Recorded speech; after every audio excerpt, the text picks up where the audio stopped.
welcome to another edition of the Chuck and Ruck Show. I am your host, Ruck. To my left is the ever wise, the ever patient, the ever grateful Chuck. Chuck, what do you do, buddy? Yo, yo, yo, what's up, my boy? What's going on? All right, on our latest edition of Training Camp, we bring to you our latest predictions. And on this day, we bring you the AFC South.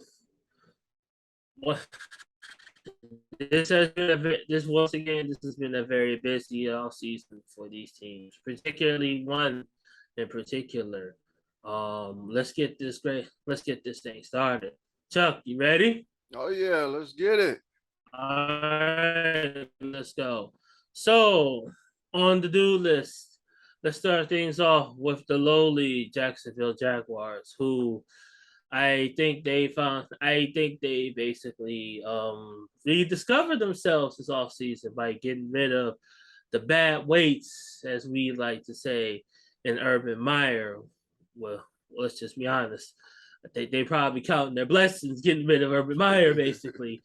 Getting rid of him, getting rid of all the bad rubbish that was him.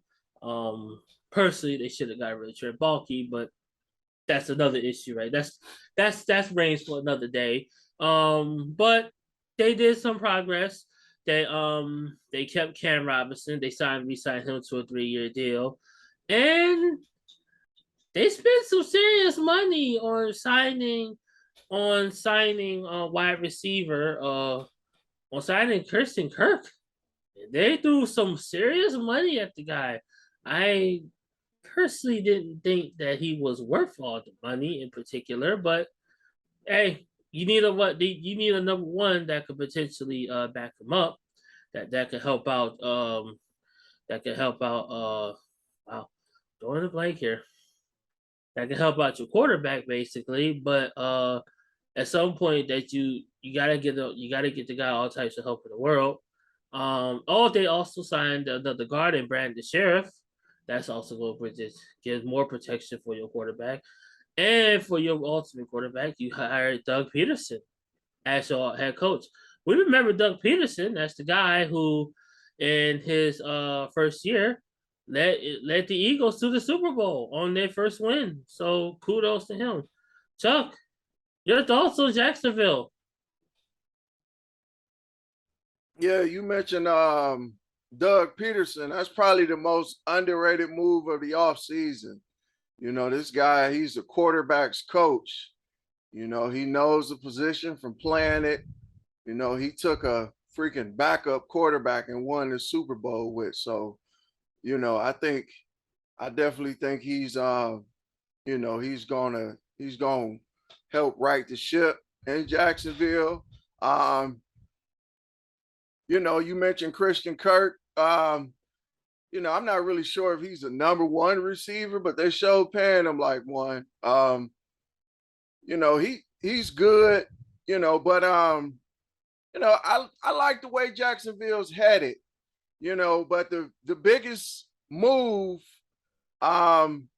is the addition of last year's first round running back that they drafted, Travis Etienne. He coming back from injury. That's an all-purpose back. Great catching the ball. Good running. So I expect Jacksonville to make a huge leap this year. I won't go as far as to say a huge leap. The only way I can basically give them that leap is if Trevor Lawrence can definitely make leaps and strides to play better than what he did last year. Now, I'll give him the benefit of the doubt. What he went through last year was, I wouldn't wish that upon nobody. Like, you had Urban Meyer, who basically, yeah, he had no business being in the NFL whatsoever. So I'll give him that benefit of the doubt. But Trevor Lawrence has to make leaps and bounds better than what he performed last year in order for him to be in a better. He has to basically play a hell of a lot better than what he did last year. Travis Etienne will be there this year. So that will give them an extra offensive weapon, which would be beneficial, would be a benefactor. But I just don't know if that's going to be enough for them to, for what you're saying. Like, nobody's saying that they're going to be a playoff team. No, we're not there yet. But I think there's still ways to go for them to make anything. Speaking of ways to go, let's move on to the team that, a team that basically really went through the ringer, and that's the Houston Texans. Ooh, man, that. Mm. But if there's anything I will give the Texans credit for all the crap they went through, from losing Deshaun Watson, the matter that they did in this all season.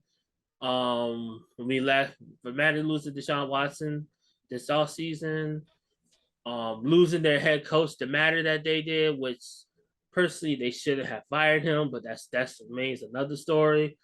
They did manage to discover something that was actually pretty good. That was Davis Webb. I mean, I gotta give him credit. He actually played pretty well. He played pretty well for the most part of the season. He turned a bad situation into a relatively okay one. And Brandon Cooks, for all the mess he went through, he played pretty well for his part too.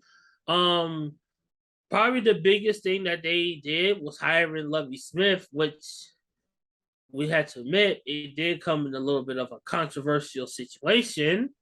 But Chuck, I'll just leave that one to you because I don't know what to say about that one.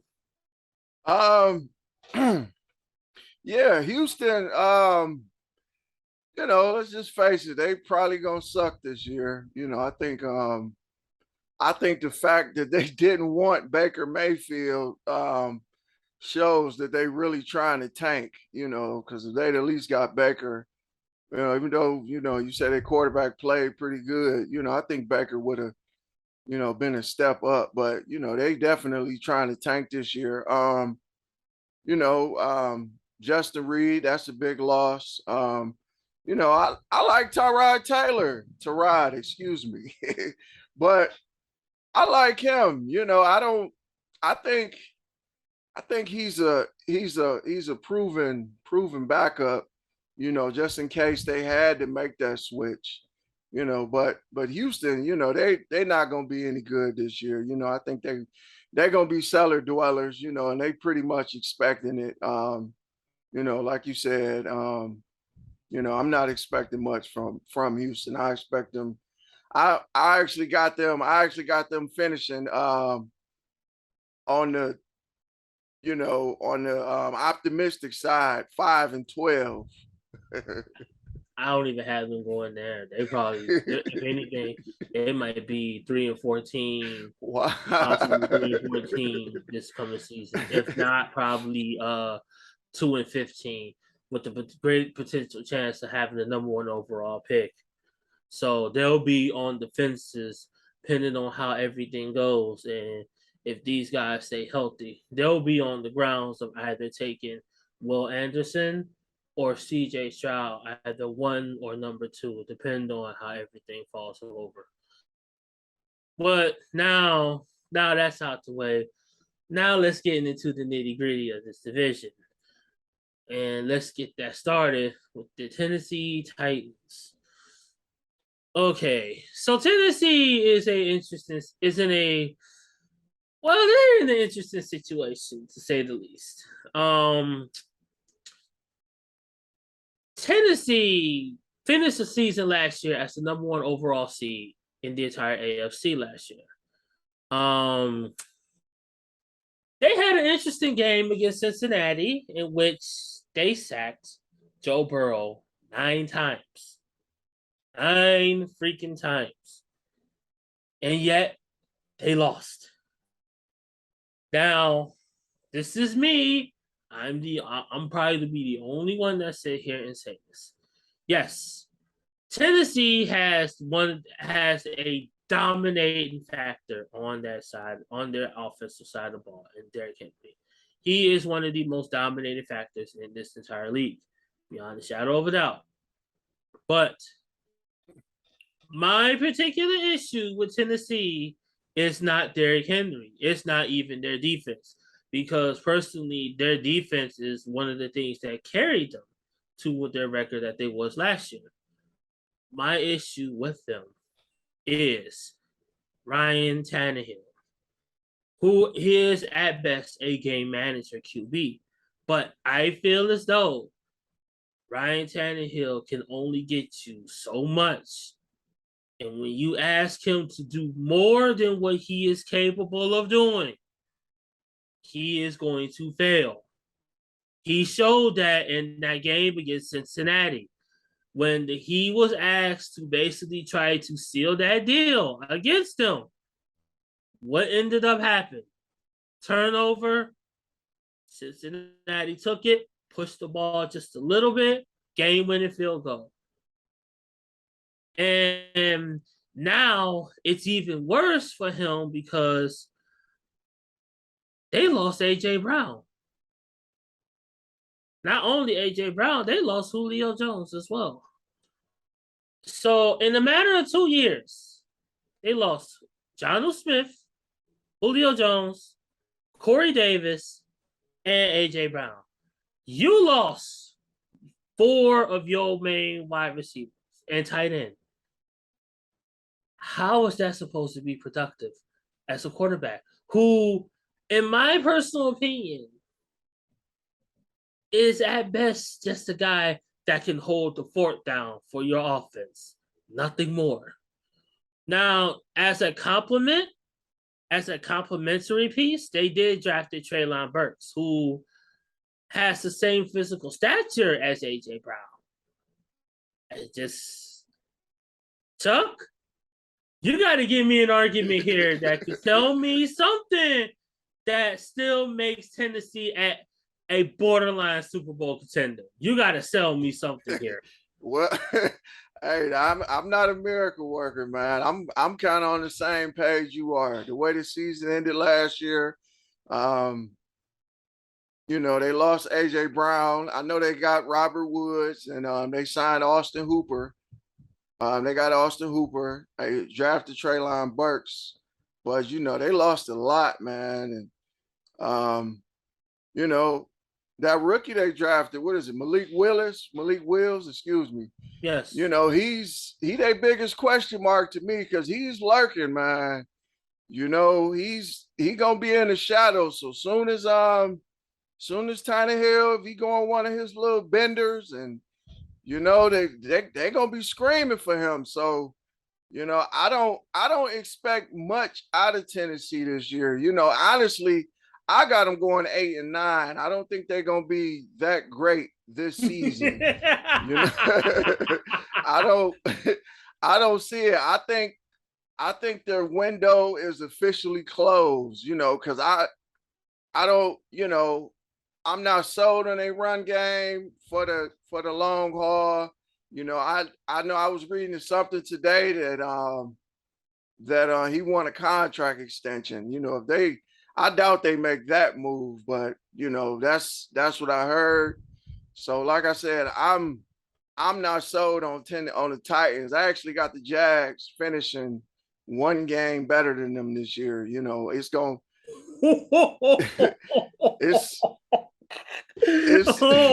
wow. It's gonna be a crazy division. You know, I don't think the division is great by any standards. You know, no team is great in the division, but you know, I think Tennessee's window, I think their window is closed. You know, they had their opportunity to get the ball over the goal line, but like you said, Tannehill just not that guy, man. And you know, hey, we shall see. Like I said, our rookie quarterback, he's sitting back waiting, and you know, I don't think he's gonna get the job this year, maybe next year. But if Tannehill, if he had like an awful year, I could see him, you know, Tennessee throwing in the towel and throwing him in and seeing what he can do, the last game or so of the season. I need to make sure I heard this correctly. Now, I sat here. Yes, I have my feelings towards Tennessee. I do. Now, keep in mind, they have another X factor on that team in Caleb Farley, their cornerback they drafted from Virginia Tech, who really is technically it's his first year as well too this season. But I was hard on them, but I didn't sit here and say that Jacksonville was gonna be better than them.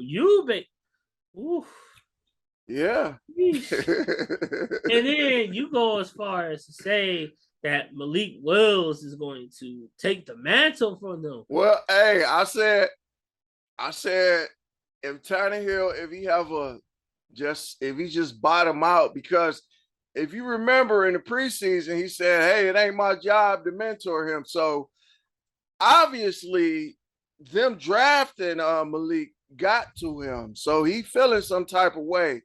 Yeah, and you know how it is. Some guys, when they feel somebody over their shoulder, they can't perform. Everybody don't perform well when their job is in jeopardy. But like I said, it's probably a long shot that he plays this year. I think they probably want him to sit back and learn a little bit and prepare himself for the future. But if the bottom fall completely out for the team and they have nothing to play for, I don't, hey, why not? I'll end it with this one. If Wills has to step to that mound and take over, that team is done for the season because Malik Willis is just not ready. I don't think Malik Willis will be ready for that situation that he has to take over. He just will not be ready for that. I just don't see it. Now, on to the last team, which is Indy. And I think this will be the grandest opportunity for Indy to finally take advantage of the situation. And I feel bad. And I felt bad for Indy these last 3 years because I can't remember a team that for the last 3 years, they have had 3 different starting QBs in the last 3 years. You went from Phillip Rivers to Carson Wentz, and now you went to Matt Ryan. But safely to say, Matt Ryan will be the better of the 3 that they have had the last 3 years. Like Matt Ryan, let's no mistake about this. Matt Ryan is a real deal QB. The bad thing about him is just he has had to deal with on the bad end of a Falcons team that's just had some of the absolute worst luck I can possibly imagine from the way they have blown games in the last couple years. And I'm not talking about the 28-3 infamy they had to deal with against the Patriots in the Super Bowl.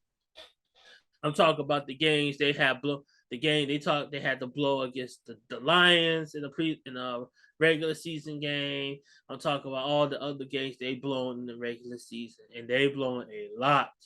But he doesn't have to deal with that because the Colts team that he is going to be surrounding himself with, he doesn't have to deal with that no more. You have a coaching staff that is extremely underrated. I'll go as far as say that's probably one of the more underrated coaching staffs I could possibly I can see on the NFL today. You have a running back that is one of the top 5 in the entire league in Jonathan Taylor. Your wide receiver core is incredibly talented with Michael Pittman and others. And then not to mention that the defense that you're surrounding yourself with is incredibly talented in its own right. You have 2 guys on your defense that are full stud at all pros. You got DeForest Buckner as your defensive end, who's one of the very best in the league. And you arguably have the best linebacker in football and Darius Leonard. Like that Colts team is loaded, very much loaded. And the only thing that's held them back is basically consistency at quarterback. Like the one year they played the Bills, they should have won. if it wasn't for basically consistency at quarterback when Phillip Rivers was playing. I think with Matt Ryan being there now, this will be the first time they have had someone that can give them consistency at quarterback all 17 games and beyond. Now, how long would Matt Ryan be there?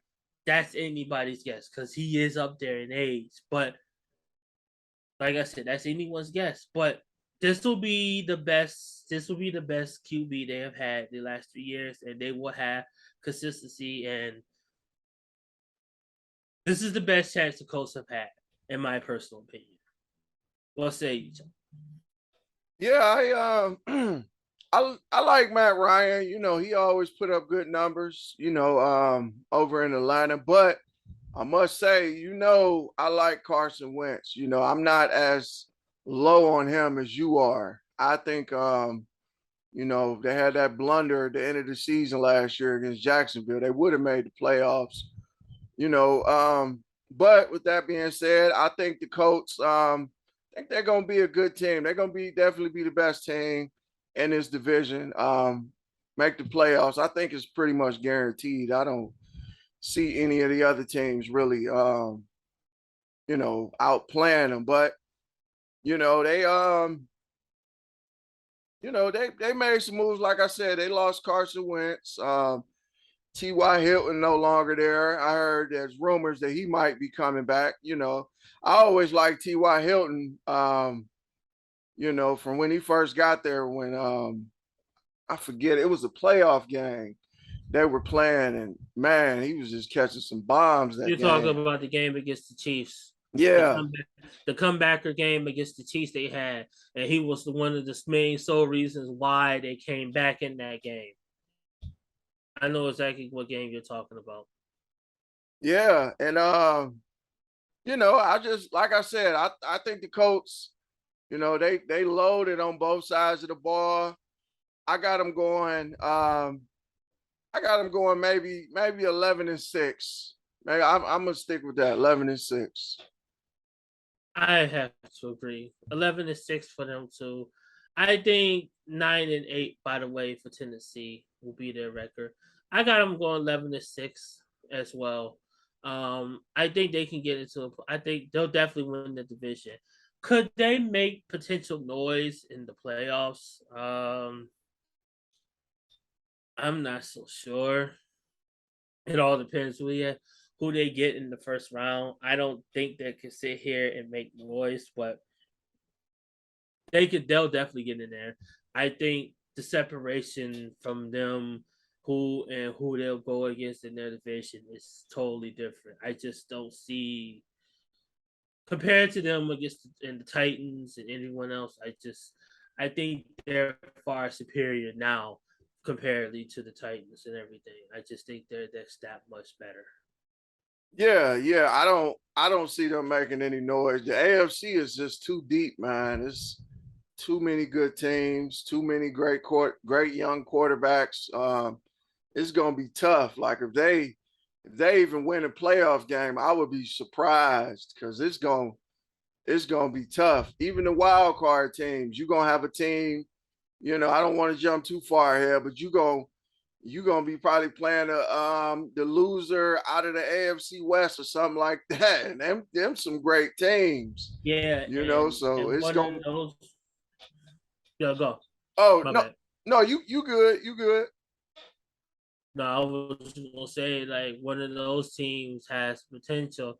They could make a serious playoff run on how deep that division is, and we'll get into that. And we'll get into that another day. But just know that division, the AFC West, I don't think I can remember a division that deep since the early 2000s of the NFC East, and how crazy that used to be back in the day. Oh yeah.